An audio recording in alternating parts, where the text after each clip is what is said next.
Hello everyone and welcome to He Said, She Shed. and today is painting day, Woohoo!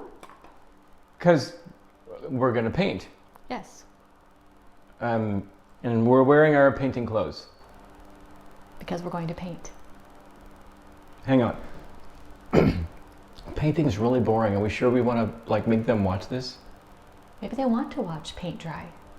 Maybe, but please tell me you have more to talk about than just paint. I do have some other things to talk about, which might be more interesting. Okay, good.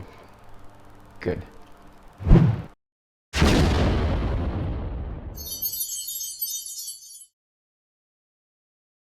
Hey everyone, it's Renee with He Said, She Shed, and I'm super excited today because we are going to begin to finish the art studio. Super excited about that.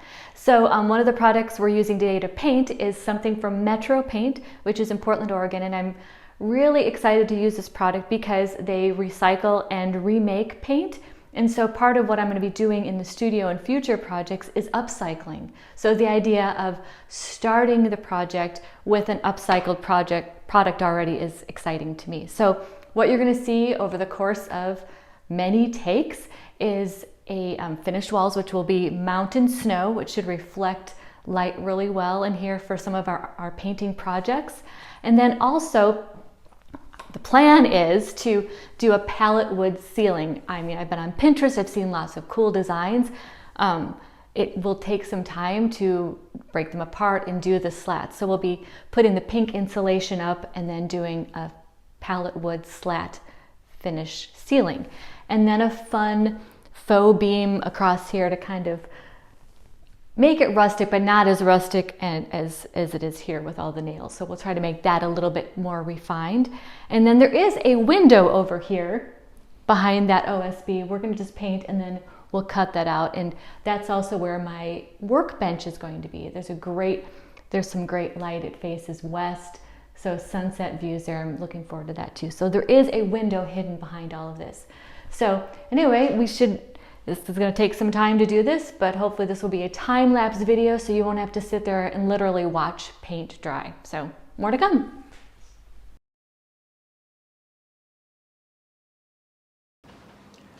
All right, so by now we're all familiar with the before look, and soon you'll be able to see the after look of our paint job. But during, we wanted to take just a few minutes and give you a little bit of backstory and tell you about some of our trials and solutions that we came up with during the course of this painting project. But before we get into some of that, wanted to talk about the OSB itself and the choice of materials.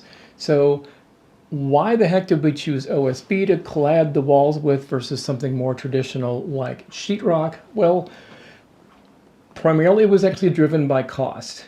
So there's, between the art studio and the wood shop, there's like 50 sheets of stuff here, which 50 sheets of anything adds up pretty darn quickly. But with sheetrock, we would have needed to also deal with mud and tape, which the cost of the materials isn't much, but then there's the expertise to actually use it, which we don't have. I mean, I think I could count on one hand the number of smaller scale drywall patching projects that I've never done anything on this scale before. But now when we're talking about cutting down wood-based sheet products, that I'm tooled up for, that we can do. So yeah, sign me up. So in that sense, for us, for our scenario, that came out to be the more frugal thing. So there's reason number one. Reason number two, though, is really just the convenience once it's up. The fact that we can kind of hang anything anywhere. We can screw right into the OSB without having to break out the stud finder or anchors, drywall anchors, or any of that sort of fuss. Now, we're just using 1/2-inch OSB here, which isn't exactly bulletproof. If your budget will stand it and you're doing something like this, definitely go with the 3/4-inch OSB, especially if you're going to be hanging something pretty significant and you don't want to have to fuss with, again, breaking out the stud finder or wall anchors. Yeah, so David was saying, with going with the 1/2-inch, that's for the art studio, even for your wood shop, that's adequate for the things that we're going to be putting on the walls, right? Oh, yeah. So a little bit about OSB. OSB stands for Oriented Strand Board. Yes, we keep using this word. I know. I hate acronyms all the time. It's an acronym, so in case you've never run across that, yes. Yeah, so it's made from really taking chunks and particles of wood and then pressing them together with some glue to create it's pressed together, but it also, in that pressing together process, makes it stronger than just regular wood, because you've got the different strands. Yes.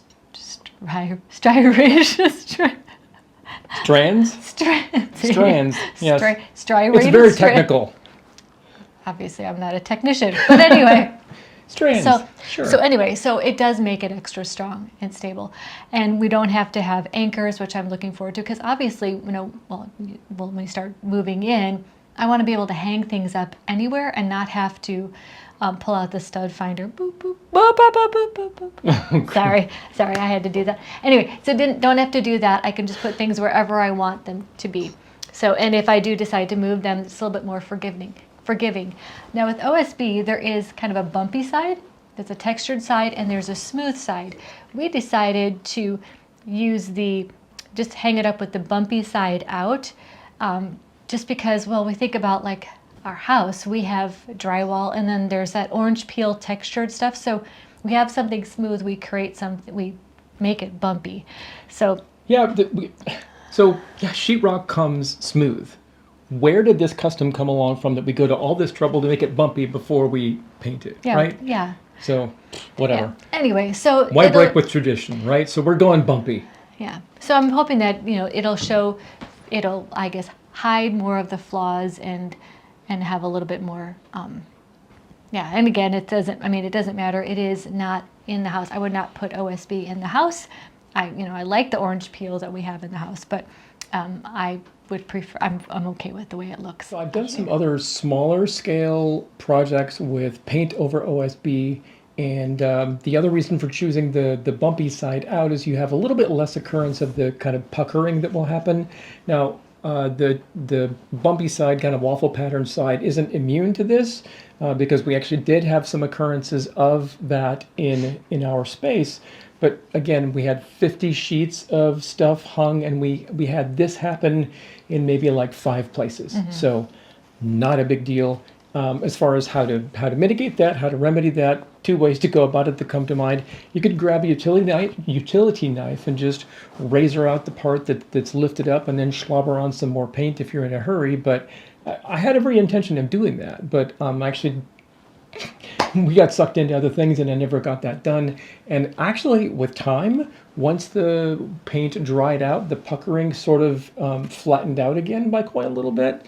And it's actually kind of a non-issue. Again, we don't have to live out there. This is just a workspace. It's not in our home. So there's a different bar for the aesthetic. But if you're doing a project like this yourself and that violates your sense of aesthetic, maybe you should have gone with drywall, or you can go to some greater measures to sort of to go ahead and deal with that. So that's glitch number 1. The other glitchy thing that happened is we had this sort of bleed through happening, these little kind of yellowy colored splotches, and didn't quite know what it was at first, but then noticed that the outline of the splotches was the exact same shape as one of the little strands at the surface of the product. Mm-hmm. So apparently there's some sort of glue or resin or whatever that's part of how they make the stuff that bleeds through the paint. And we were seeing this after 2 coats of this water-based latex paint. So we had the 2 coats of the water-based latex paint, and in the wood shop, maybe it didn't really matter so much. I think you were satisfied after the 2 coats. Yeah. But for me, in the studio, especially with some of the projects that I'm going to do, I kind of wanted the walls to have a more pure a little white, more refined look. A little bit more refined. And so what I did then, after the 2 coats, I put on a coat of Kills Primer Sealer. So that way, at least, maybe that would hold in some of that resin, that oil. And so I did that, and then I did another coat of the white. And is it perfect? No, it's not perfect, but it's much better than it was with just the 2 coats.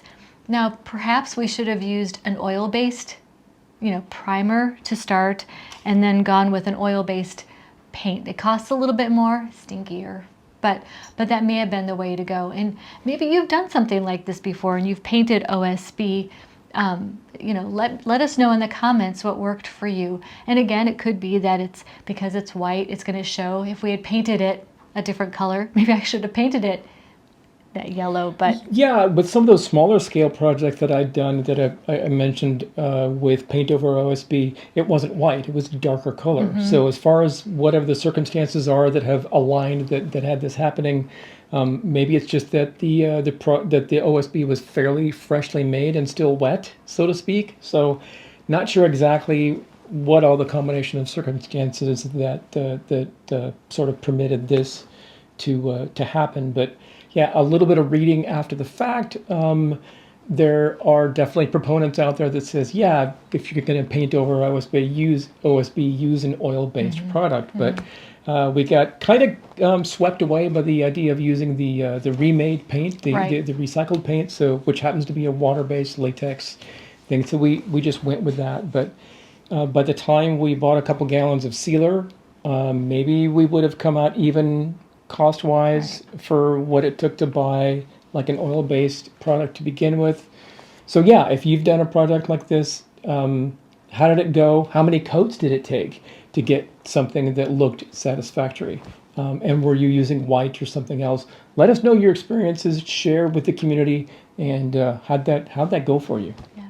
Overall, I'm really pleased with the way that this turned out. Is it perfect? No, but that's okay. We're just one step closer to having the studio space completed and I can start moving in. Yay. So we will definitely take you guys back with us when we start working on the trim and the ceiling and get that all put together. A little more to do, but we're getting, this is another milestone. Yeah. So if you haven't already, please hit that subscribe button, hit the bell so you don't miss one of our next videos. And we're really glad. Oh, and hit the like button too. Lots of buttons. Pick one. Pick them one. all. Pick all the buttons. Do all of them. Have a lot of fun. Have a lot of fun. Button all the buttons. Anyway, thanks for being with us today. And until next time, everyone, take care. Thanks, friends. See you next time.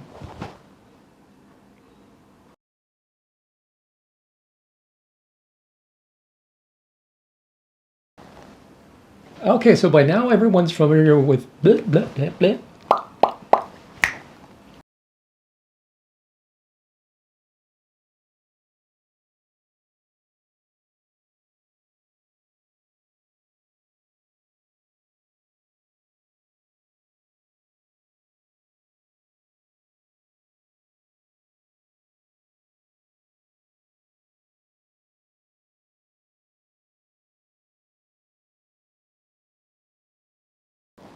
Hit the subscribe button, because you know you need to. All right. You know you wanna. All right. Just one more step. We're getting close. We're getting so close. Anyway, if you haven't already, please hit that subscribe Button. button. Let's do it again. Here's the word you're looking for. Button. Button. It's a button. It's down there, right next to the thing. Okay. Let's. Sorry. That's okay.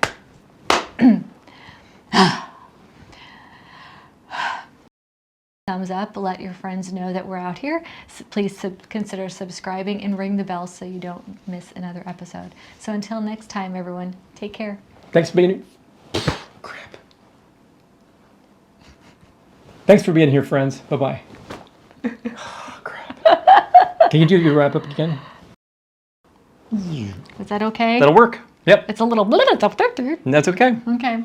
It's real. It's real. Oh, yeah. It's not super canned. No. It's candid. It's fun. Yes, And it there'll be is. some lovely outtakes.